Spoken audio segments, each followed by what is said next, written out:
Hello मित्रों, मैं doctor रोशन। आज हम बात करेंगे कुछ विवादित विषयों पर। जैसे विवाद का आरंभ, सपा नेताओं के विवादित बोल। आप सब जानते हैं कि महाराणा सांगा के संदर्भ में क्या विषय चल रहा है, उस पर कुछ विवादित बोल हैं। आइए बात करते हैं हम। जियाउल रहमान, अबू आजमी और रामजीलाल सुमन और सभी नेता हैं। अब जियाउर रहमान ने कहा कि सालार मसूद गाजी है वो बड़ा शानदार आदमी है, बढ़िया आदमी है। सालार मसूद गाजी कौन? महमूद गजनवी, यानी आक्रमणकारी साथ आने वाला एक सैनिक जिसने भारत में अनेकों लोगों की हत्याएं की। तो उसकी बड़ाई की तो विवाद हुआ। अबू आजमी विधायक सभा के, कहा कि औरंगजेब हीरो है, विवाद हुआ।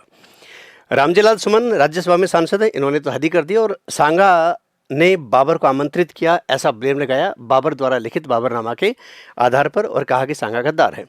ये विवाद छिड़ा और फिर ज़्यादा विवाद हुआ। तो आइए हम बात करते हैं। सबसे पहले हम बात करते हैं सांगा कौन, फिर बाबर कौन, फिर इतिहासकारों की इसमें क्या दृष्टि है। बड़ा शानदार विवेचना हम करेंगे। और कौन थे महाराणा सांगा? महाराणा सांगा सूर्यवंशी, गोहिल वंश से खुद को बिलोंग करते हैं और भगवान राम से अपना जो संबंध है वो जोड़ते हैं। एक बप्पा रावल, बड़े शानदार और बहुत 8वीं शताब्दी के गजब। इनको तो चार्ल्स मर्टेन कहा गया। फ्रांस में इसके समकालीन एक योद्धा हुआ करता था, चार्ल्स मर्टेन।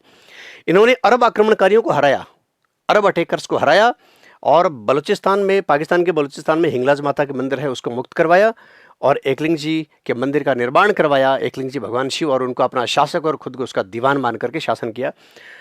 मेवाड़ साम्राज्य का संस्थापक माना जाता है बप्पा रावल, वंश का नहीं, साम्राज्य का।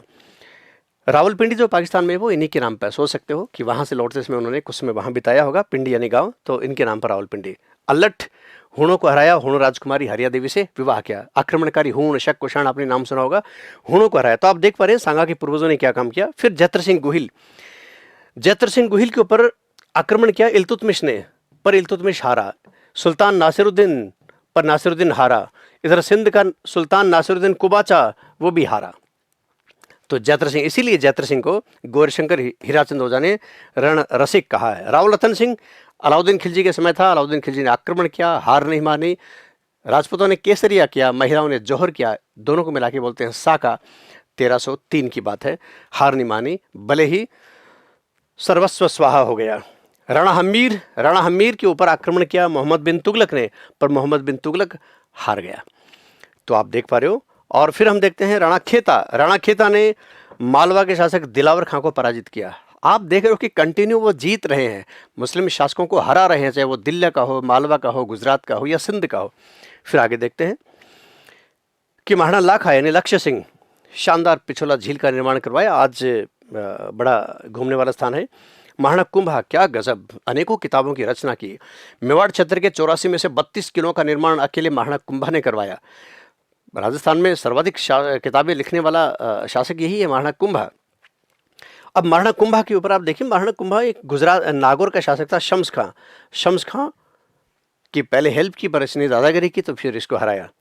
इधर मालवा के शासक महमूद खिलजी को हराया, बंदी बना करके चित्तौड़ लाया और इस उपलक्ष्य में विजय स्तंभ का निर्माण करवाया चित्तौड़गढ़ के किले में। फिर इसे छोड़ भी दिया था कि जा कोई बात नहीं, बच्चा है। और फिर ये कुतुबुद्दीन, गुजरात का शासक कुतुबुद्दीन, इसको हराया। तो आप देख रहे हो शम्स खां, महमूद, ये तीनों और घेर रखा है, पर तीनों को पटक पटक के मारा।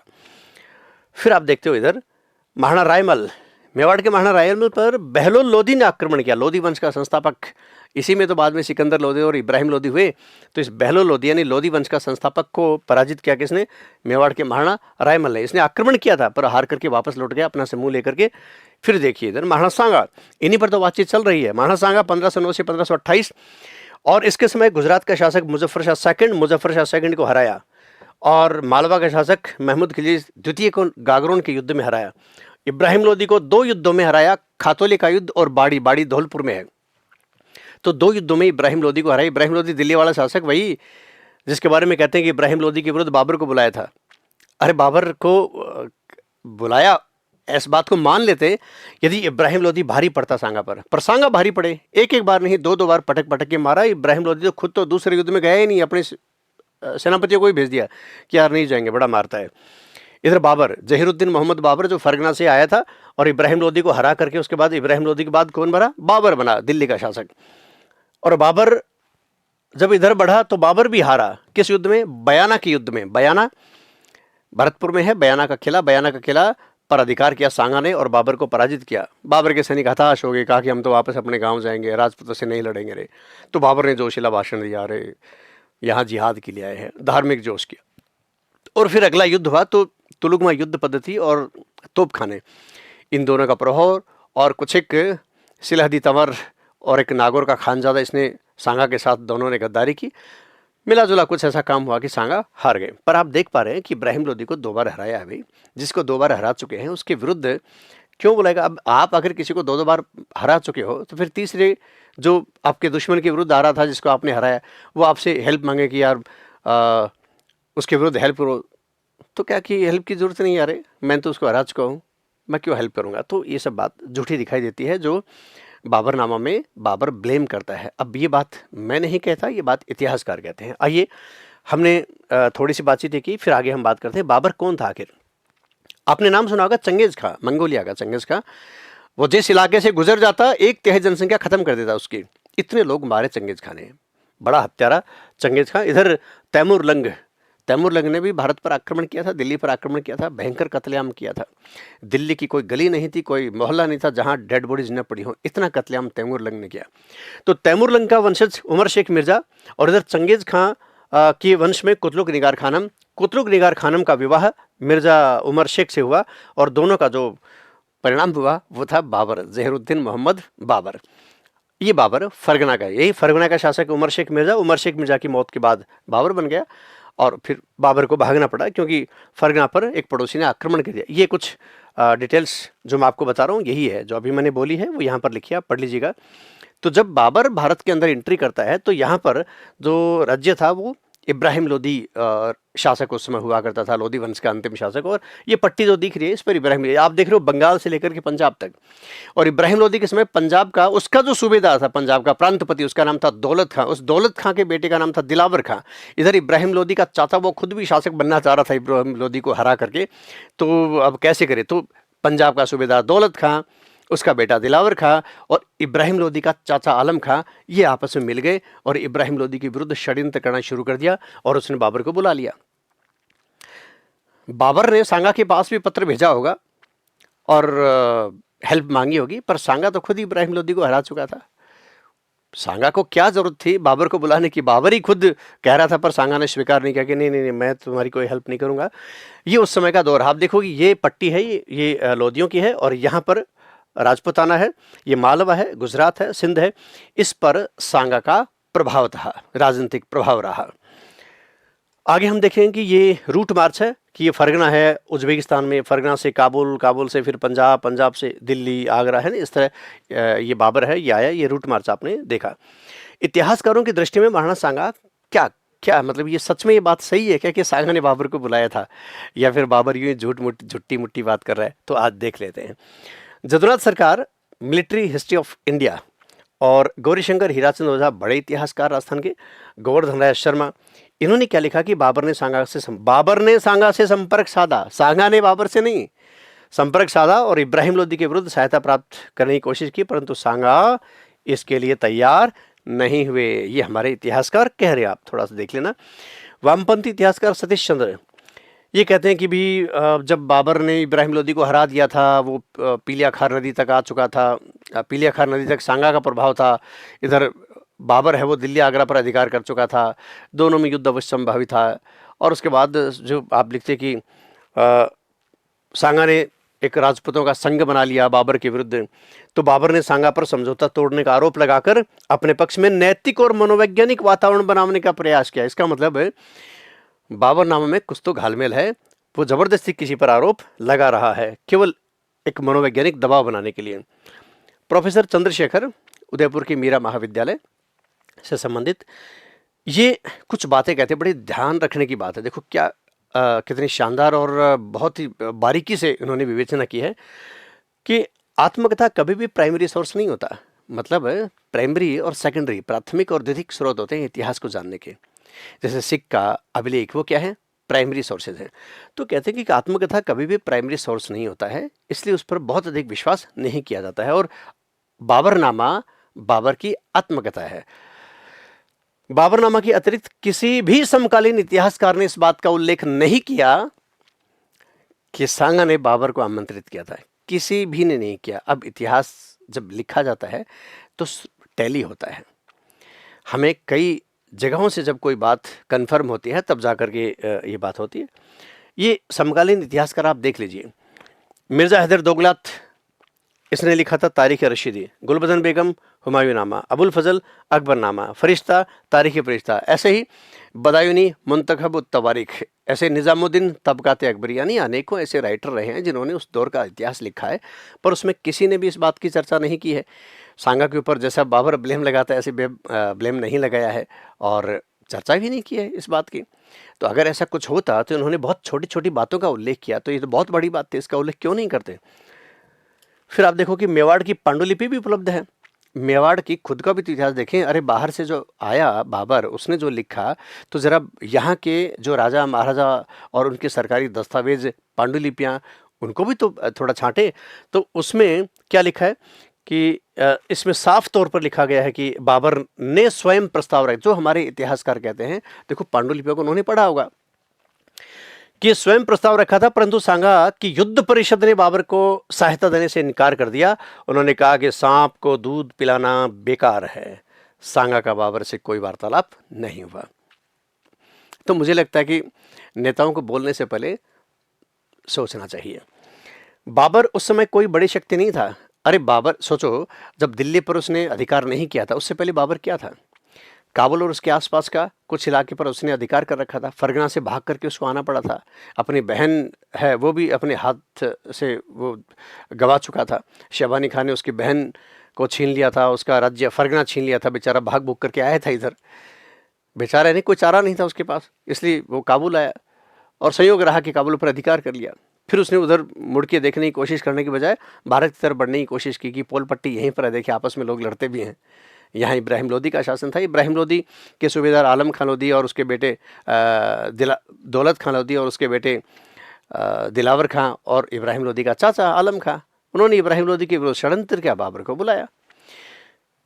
बाबर ने सांगा से संपर्क साधा, सांगा ने मना कर दिया कि नहीं नहीं, मैं जिसको हरा चुका हूँ उसको तेरी सहायता करके हराने की क्या जरूरत है, मैं खुद ही 2 बार हरा चुका हूँ। तो बाबर उस समय कोई बड़ी शक्ति नहीं था, सांगा बहुत बड़ी पावर था उस समय। तो बहुत बड़ी पावर और जो कुछ भी नहीं है या बहुत कम पावर का व्यक्ति है, उसको क्यों कहेगा रे? कोई भी व्यक्ति अपने से शक्तिशाली को कहेगा ना हेल्प के लिए। तो बाबर कोई बहुत बड़ी पावर था नहीं कि वो उसको बुलाता और उसके विरुद्ध बुलाता जिसको वो खुद हरा चुका है। तो ये बात कुछ हजम नहीं होती है। उसे बाबर को इब्राहिम लोदी के विरुद्ध बुलाने की आवश्यकता नहीं थी। फिर बाबरनामा में कई विरोधाभास है, जरा देख लेते हैं, बाबरनामा को भी देखते हैं उसमें क्या क्या विरोधाभास है। तो बाबर दिल्ली, मालवा और गुजरात, देखो बाबर क्या लिखता है कि दिल्ली वाला मिलके, दिल्ली वाला, मालवा वाला और गुजरात वाला, तीनों मुस्लिम शासक मिलके भी सांगा को पराजित नहीं कर सकते। ये बाबर खुद लिखता है। वो लिखता है कि तीनों मिलके भी पराजित नहीं कर सकते। जब सांगा की इतनी बड़ी ताकत का बाबर उल्लेख करता है, तो फिर सोचिए ऐसा ताकतवर व्यक्ति बाबर को कहेगा कि तू मेरी हेल्प कर रहे प्लीज, तो बात कुछ हजम नहीं हुई। दूसरी बात है, पानीपत के प्रथम युद्ध में बाबर अपने सैनिकों की संख्या 12,000 बताता है और कहता है इब्राहिम लोदी के 1 लाख सैनिकों को मैंने हराया। तो ये बात भी इतिहासकारों को हजम नहीं हुई और इतिहासकार कहते हैं कि बाबर अतिशयोक्तिपूर्ण बात करता है। 12,000 नहीं, वो 30,000 से कम नहीं थे और इब्राहिम लोदी के सैनिक 1 लाख नहीं, अभी तो लगभग 40 से 45,000 के आसपास होंगे। हाँ, ये अवश्य है कि इब्राहिम लोदी के सैनिक ज़्यादा थे और सांगा के सैनिक कम थे, पर ये जो रेशियो दिखा रहा है ये अतिशयोक्तिपूर्ण है। मतलब बाबर इसका मतलब अतिशयोक्तिपूर्ण लिखता है। हमारे इतिहासकारों ने इस बात को, ये देखो, शोध में गलत साबित हुआ। फिर बाबर भारतीयों को अच्छा नहीं कहता, ये शब्द थोड़ा सा ज़्यादा अच्छा लिखा है। बाबर भारतीयों को गंदा कहता है और जिनको गंदा कहता है वहीं रहना भी चाहता है। ये विरोधाभास अपने आप में। हाँ, अगर यूँ कहता कि क्या गजब इलाका है, स्वर्ग से सुंदर है, तो मैं यहीं रहूँगा भाई, मेरी यही इच्छा है और मैं यहाँ पर अधिकार करूँगा, यहीं रहूँगा, पर वो तो गंदा कहता है। उसके बाद रहने की इच्छा भी, आप जहाँ गंदा कहते हो वहाँ रहने की इच्छा आपकी कैसी होगी? तो विरोधाभास है। बाबर के 18 वर्षों के इतिहास बाबरनामा में है और इसमें अनेक स्थानों पर तथ्यों को तोड़ा मरोड़ा गया है। अनेक स्थानों पर कालांतर दिखाए। कालांतराल क्या होता है? मानी बहुत सारा ऐसा भाग है जिस समय का जिसकी चर्चा ही नहीं करता कि हुआ क्या उन दिनों। तो मतलब कुछ मामला हो सकता है इतिहासकारों की दृष्टि में कि वो क्यों नहीं करता, जानबूझ के नहीं करता। हो सकता है उन दिनों बहुत नेगेटिविटी उसकी ओर से हुई होगी, तो उसका उल्लेख वो नहीं करता है, तो कालांतराल दिखाई देता है। बाबर का मुख्य प्रतिरोधी इब्राहिम लोदी नहीं था, बल्कि सांगा था। बाबर का मुख्य प्रतिरोधी इब्राहिम लोदी कैसे हो सकता है? इब्राहिम लोदी और सांगा में सांगा अधिक प्रभावी थे, क्योंकि इब्राहिम लोदी को वो हरा चुके थे। तो बाबर का वास्तव में प्रतिरोधी कौन होगा? सांगा होगा, कि बिना सांगा को हराए भारत पर अधिकार करना संभव नहीं है। तो अतः सांगा स्थिति को अतः सांगा की स्थिति को अवैध और अपने आक्रमण की नीति को वैधता दिलाने के लिए सांगा पर धोखाधड़ी का आरोप लगा सकता है, ऐसा इतिहासकार मानते हैं। फिर नैतिकता तो छोड़ ही दो बस, बाबर और नैतिकता तो छोड़ ही दो। कैसे? आप देखिए, खानवा युद्ध से पहले, जब वो खानवा युद्ध से पहले भयानक युद्ध में हार चुका था, अपनी सेना में जोश डालने की कोशिश कर रहा था, तब उसने बहुत सारी चीज़ों को अपने पक्ष में काम में लिया ज़बरदस्ती। क्या काम में लिया?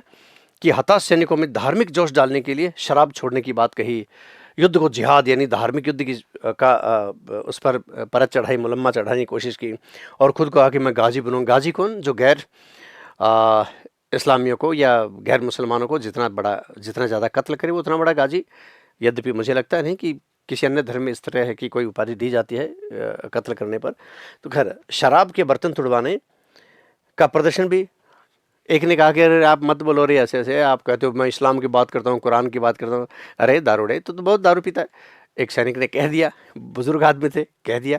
बाबर ने कहा अरे अरे ठीक है, कुरान में शराब हराम, मैं ले शराब छोड़ता हूँ, और सोने चांदी के बर्तन लाओ रे, और हाथी के पैरों तले तुड़वा करके प्रदर्शन किया। ये नाटकीय तो था, मतलब उसको अपने उद्देश्य की पूर्ति के लिए ऐसी चीज़ों को, धर्म वाली चीज़ों को काम में लेकर वो धार्मिक इंजेक्शन लगा रहा था वो। तो बाबर अवसरवादी था भाई। तो इस तरह हम देख पा रहे हैं कि बाबर जो है, उसके जो बाबरनामा है उसके ऊपर ठीक से हमने विवेचना की है। किसी भी नेता को या किसी भी व्यक्ति को देश के किसी योद्धा, किसी यूँ कहे कि हीरो की या किसी शासक के लिए बोलते समय थोड़ा सोचना चाहिए। वो कहते हैं ना, साधारणतः मुंह संभाल के बोलना चाहिए, ऐसे नहीं बोलना चाहिए। हाँ, कोई बात करें तो उसका आधार दें। तो मुझे लगता है कि इतना पर्याप्त है। और एक पंक्ति आपको बोलता हूँ उनके लिए कि क्षत्र धर्म का पालन कर बैरी दल को धमकाया था। क्षत्र धर्म का पालन कर बैरी दल को धमकाया था, और घावों की माला पहन चले अपना परचम लहराया था। 80 घाव थे उनके ऊपर। तो मुझे लगता है कि स्पष्ट हुआ होगा। मिलते हैं। Thank you. जय हिंद, जय भारत।